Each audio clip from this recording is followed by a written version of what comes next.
we have left the 38th hexagram, this pressure and stress to find the right struggle in order to discover that life is of value. And that when you get to the 6th line and you get above all above that fray, the thing that becomes so clear is that the struggle benefits from material success. There's something else. You know, all these cliches about busy fingers. Busy fingers, quiet mind, you know, all this stuff. Well, it's true. So we come to the 54th gate, the marrying maiden. How nice. The gate of ambition, the mythology of the concubine that becomes empress, the 54 being the other side of the 45, the empress itself, at the top of the tribal process. It's the drive to transform or not. And here we have the right angle cross of penetration. 54, 53, 57, 51. Remember that the penetrating capacity of the 54 is to get your attention. The 54 is always looking for attention. It's looking for the 32 to see that it has value and can be raised above the factory floor and slowly moved up the ladder until it can become empress. Interaction in its mundane social context, but also one's mystical and cosmic relationships. It makes the 54th gate really something unusual. And something that guides us to recognizing that real spirituality can only exist on the mundane plane. That there is a lie and a trick to the isolated spirituality. To be separate from the mundane trials of this life.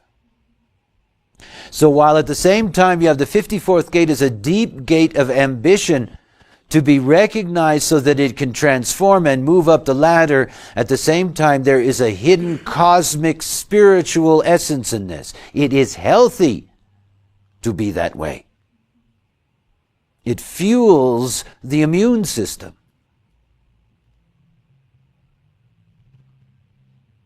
In the early years of human design, I met a lot of so-called I Ching experts who came with a predisposed need to trash me.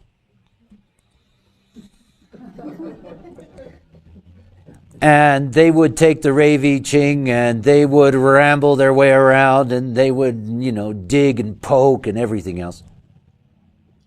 And they had a hard time, because it was beyond their ken to grasp how I could understand the nature of the lines that way, because, of course, they, unlike you, didn't have the formula.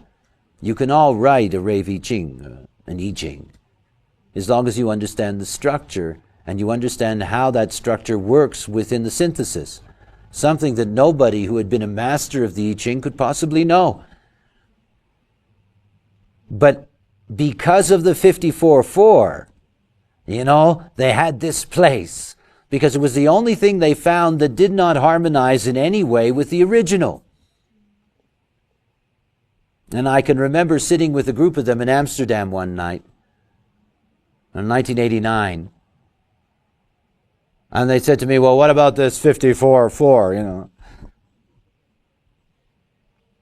And I said, well, when Herschel discovered Uranus, the 54-4 was the key in the changing system. And that its value changed as a result. That it's an evolutionary step. They liked that because they didn't have to believe it. The 54th gate is unusual. Influence. Pluto exalted. And we will get, as I mentioned, this movement of Pluto now as it moves to the top of the wheel. It will eventually affect new generations coming in.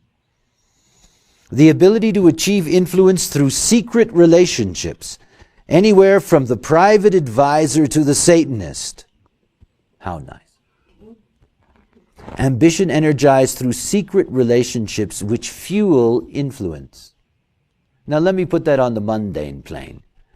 On the mundane plane is that you got the worker in the factory who develops through secret relationships a chance of getting noticed and getting raised above. That they get inside information and they know how to get access to those directly above them so that they can improve their lot. Now if that language disturbs you, think of it on the other side, the 1949. The 19 is looking for the attention of the right principles in order to benefit from them. I mean, in order to get a marriage contract that's going to be worthwhile. The 54 and the 19, they both flirt. You know, the 54 tries to get your attention. Venus in detriment, a socially misguided insistence on formal recognition of a relationship that in terms of influence will diminish its power. Ambition, which demands formal recognition, limiting influence. So these are the two foundations of ambition. And they work in two ways. One is you're sitting with a friend of yours in the cafeteria, and you see somebody come in, very well dressed, into that cafeteria, and you ask your friend, hey, who's that? And they tell you it's Mr. and Mrs. Jones who runs the blah, blah, blah department. So the next day when you come into the cafeteria and you go stand in line, it so happens this person is beside you and you go, good morning, Mr. Jones. Now they may tell you to piss off. You know, they may look at you as if you're from the planet Zevon. But on the other hand, they may look at you and say, who are you? Where do you work? And suddenly you have a line to movement. You've gotten the recognition of those forces that you can benefit from in that relationship. In the detriment, you insist that that person will have to notice you without you manipulating it. In other words, you're going to have to stand in line forever and hope that when Mr. or Mrs. Jones is beside you, they say, hello, who are you?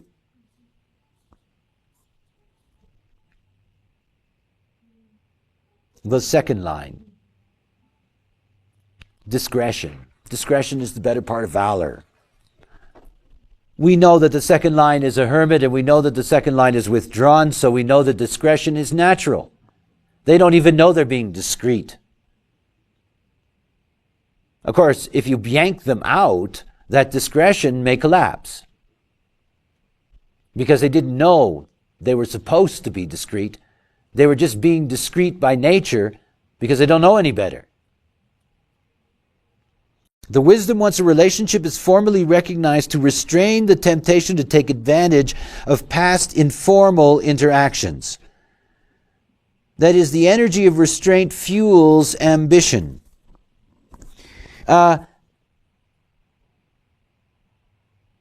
Ambition always has two kinds of power that it works with. What is underneath the surface and what is on the surface. So the moment that you shift from an informal to a formal relationship, you have a lot of difficulties that can happen. And it's in this line, both in the 54-2 and the 19-2, that you have workplace relationships.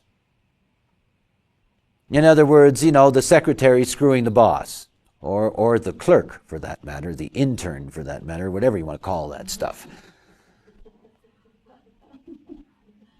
In other words, that the advantage that you can attain informally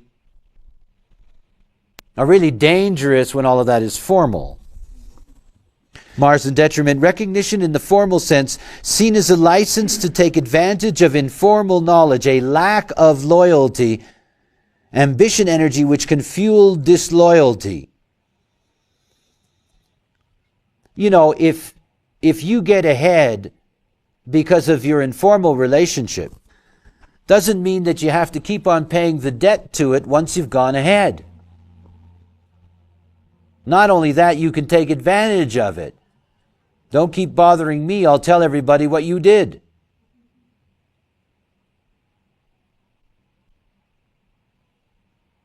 This is not emotional. This is the tribe in business. It's not emotional. It's about well-being and health. Ambition is healthy. It's essential. Evolution is competitive.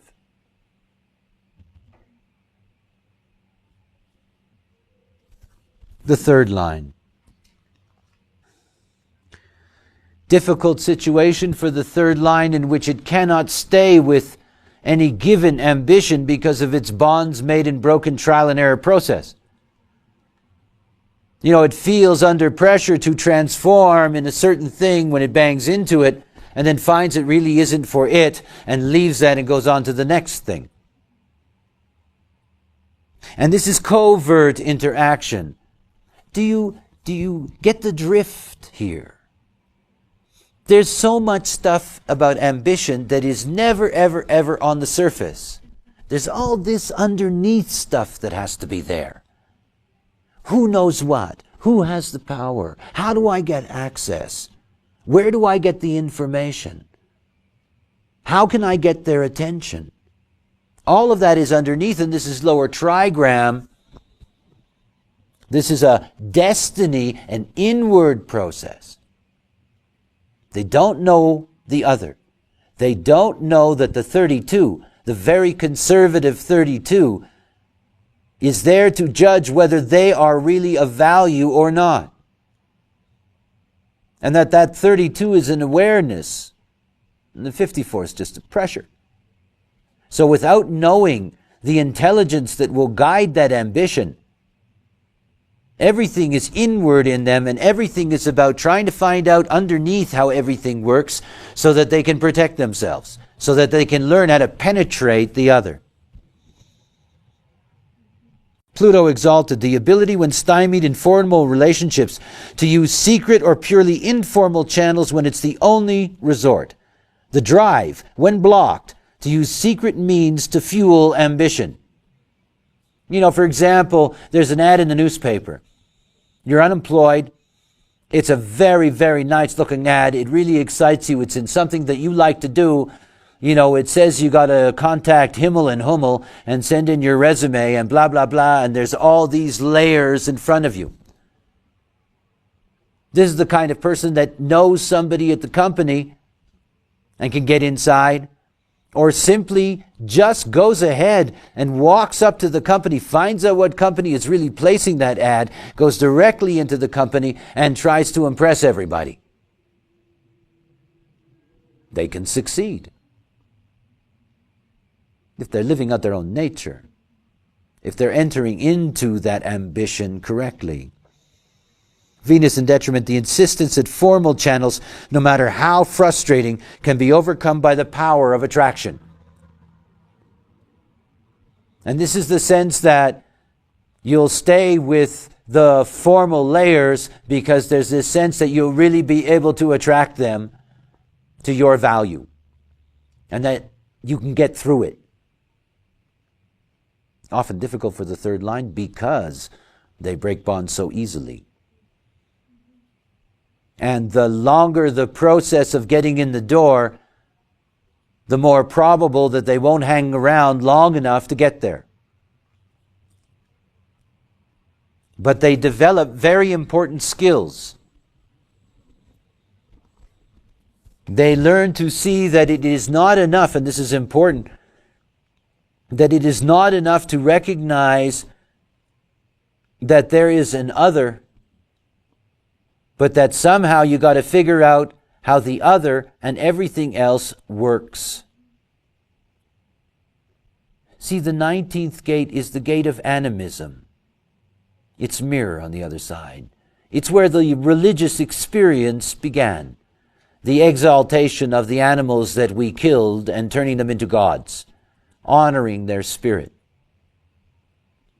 The 54th gate is spiritual in a cosmic way. And it's its underlying challenge at the mundane level to recognize and understand the mechanics underneath in order to triumph. And that those mechanics extend beyond the mundane. So you get terms like the Satanist or whatever the case may be. You get terms of, whether somebody gets into astrology or they get into whatever it is, tarot reading or blah, blah, blah. You get all that stuff here in this gate. Because the pressure is the pressure to find a matrix, a system, some way in which you can calculate how to get your advantage. Speak of the devil.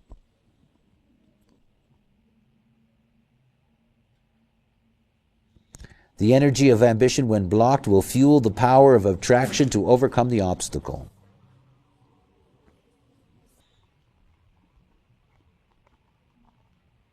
Remember that the tribal process, through its keynote of support, appears to be deeply social. But it is not social in the same context as the collective, which is inherently social in every aspect of it. The tribe is social specifically, and their sociability operates through the emotional system of hope and pain.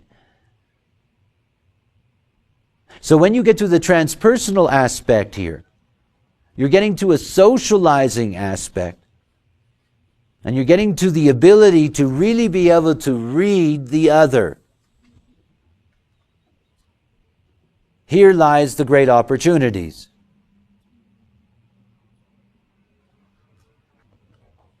In coming to the fourth line and the upper trigram, the ability to externalize and to transpersonalize. Now think about what the 54 wants. The 54 wants to be recognized for its value and compensated accordingly. This is the line of prayer.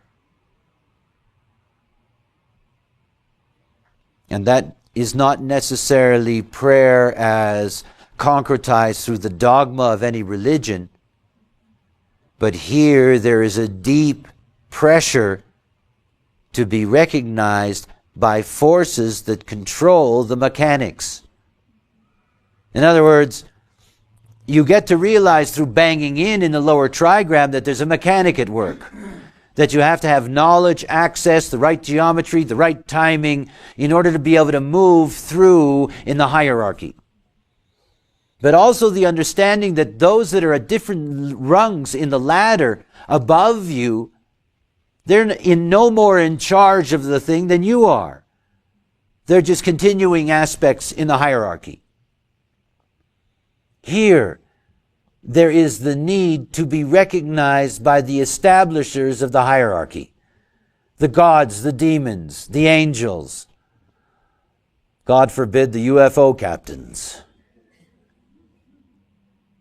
And all the assorted avatars, saints, archangels, and cosmic boo-boos that we have hanging around. Let us not avoid Pleiadians, Syrians, all of them. Please recognize me. It's my ambition. However, the line means nothing at all. Enlightenment and darkenment, here in this most mystical of positions, there is neither an exaltation nor a detriment. For in truth they are the same, the Alpha and the Omega, the end and the beginning. There is no description possible. Each planet will manifest this energy uniquely with absolutely no guarantee that its effects will even be perceived. However, the potential is always there. the fuel for transformation at its purest level. It doesn't tell you very much about how these people are operating on the mundane plane.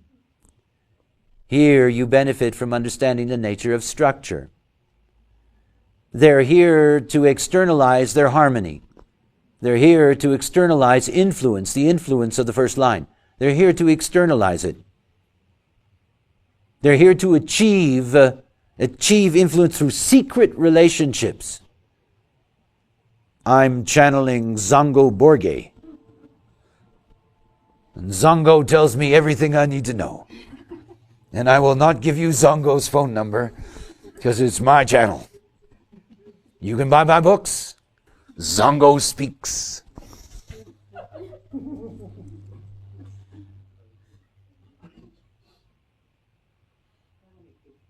Yes. There's a nice polarity, and it's my favorite polarity. And it's the most fun I have with the Enlightenment crowd. You know, I get this question relatively often. Somebody says to me, do you believe? That's the way they phrase it, which I always find hilarious. They say, do you believe in enlightenment? Or do you think that there's such a thing? You know, and I always tell them that an enlightened person is half a person, which really upsets them. I mean, it really does. But it's obvious, isn't it? I mean, you know, what about the other side of all that? So here there's a great balance. And it also means something very clear about the way it works on the mundane plane, is that those who are asking to be recognized, some are asking to be recognized by the light, and some are asking to be recognized by the darkness. That's why we have both sides. They're there. Ahriman and Ahura Mazda, the two sides. They're always there. You know, they're the archetype of the Godhead, the yin and the yang, the black and the white. It's all there. So the influence that's externalized by these people is either the externalization of the light of influence or the darkness of influence, and I say that without morality. You can sell dreams, you can sell can openers.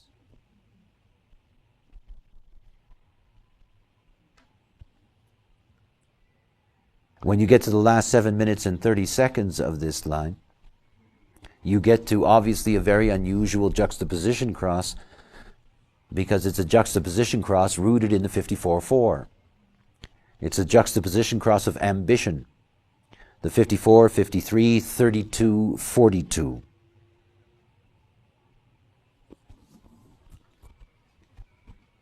I want you to think about something.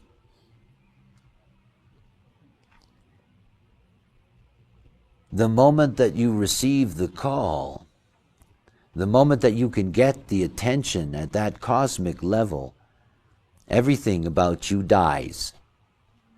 And it is here that we have the tradition of death in life. That is the dying of the old life and the rebirth into a new life. Remember the missionary power that's always present in fourth lines. Their capacity to influence. Their capacity to influence by being so steadfast in their fixed externalization.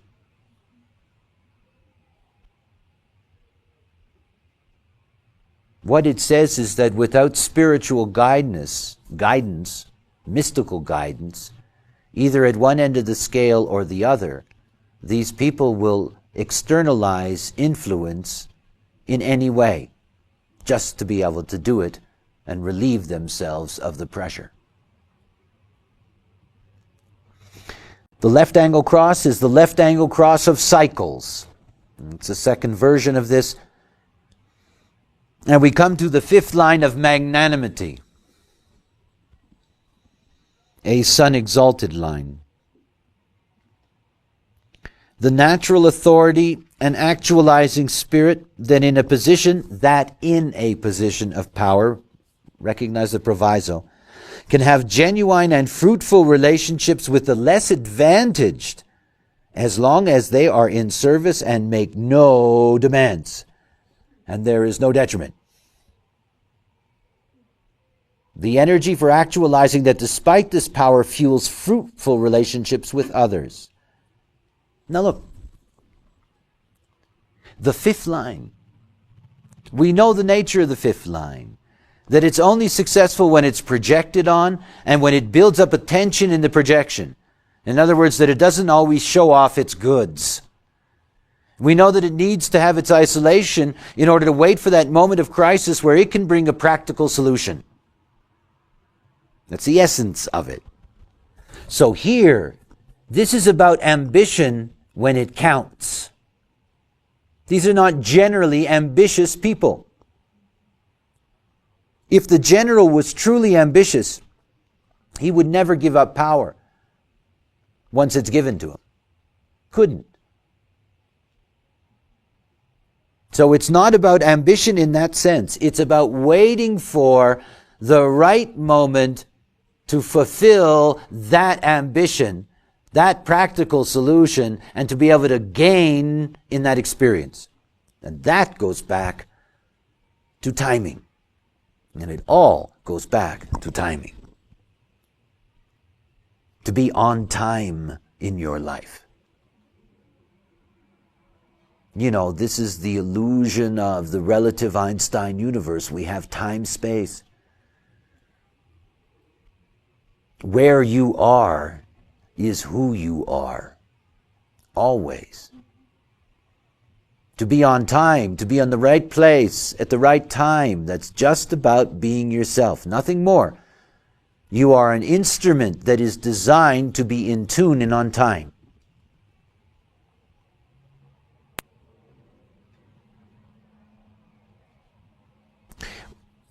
When we arrive at the sixth line,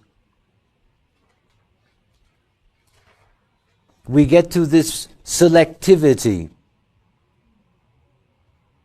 Now remember that the sixth line goes through its third line phase when it's young, and it learns about the power of covert interaction. It learns about the power of secrets. It learns about how knowledge gives you advantage and power. You know, these people value their inside information. If you want to look for inside trading felonies, you'll find them in the 54. They want inside knowledge in order to fulfill their ambition.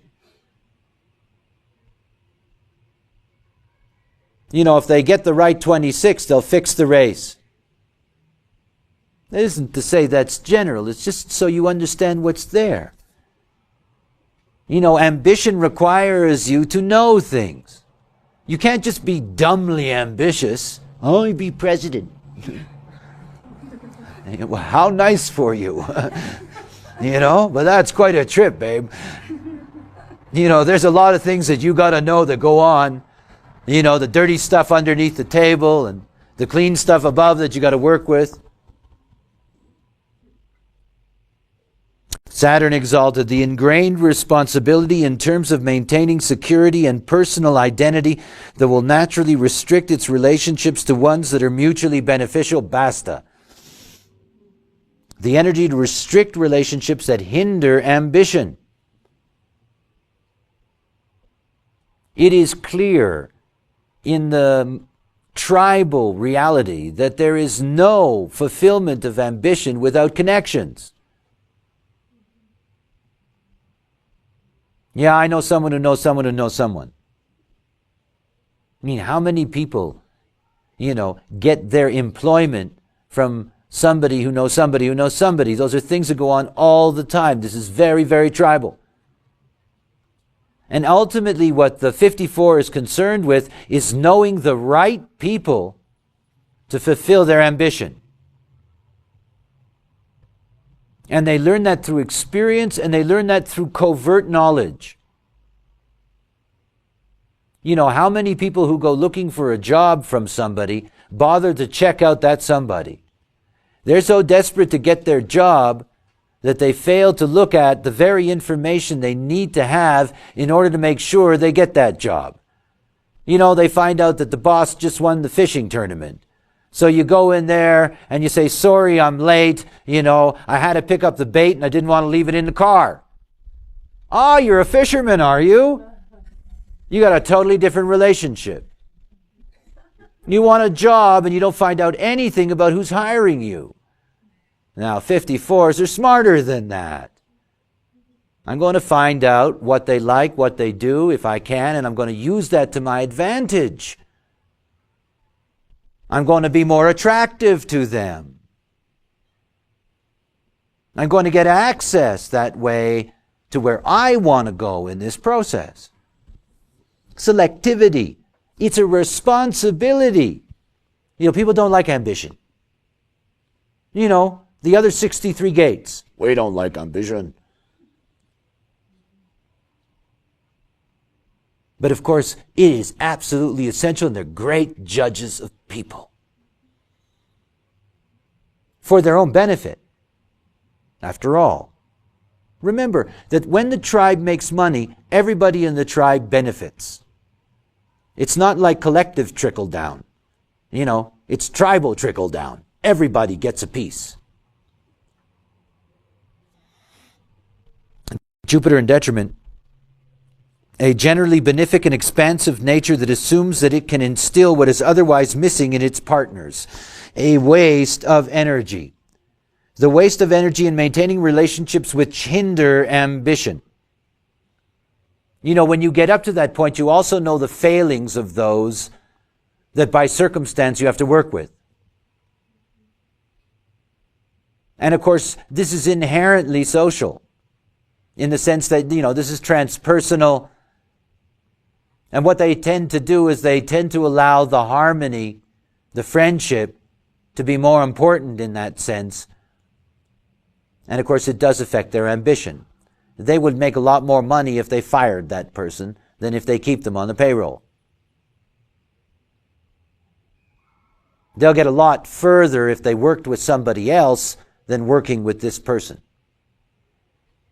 You know, you're not the best possible boss I could have, but I stay with you because I'm loyal to you because you're a nice person. We both like to fish.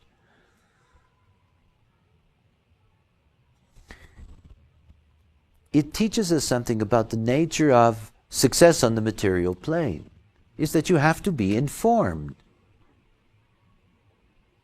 That to fulfill whatever ambition is in your process, and every one of us who has any tribal gates has ambition in those tribal gates, because it's part of the tribal nature, is to recognize that the fulfillment of your ambition is rooted in your knowledge of the other, so that you can be prepared in encounter. If you don't understand the other, how do you know what they need and will buy?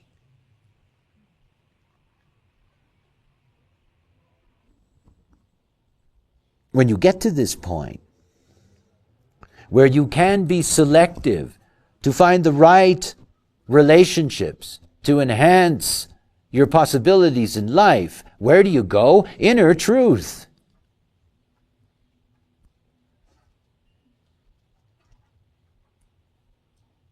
Occult knowledge. The 61.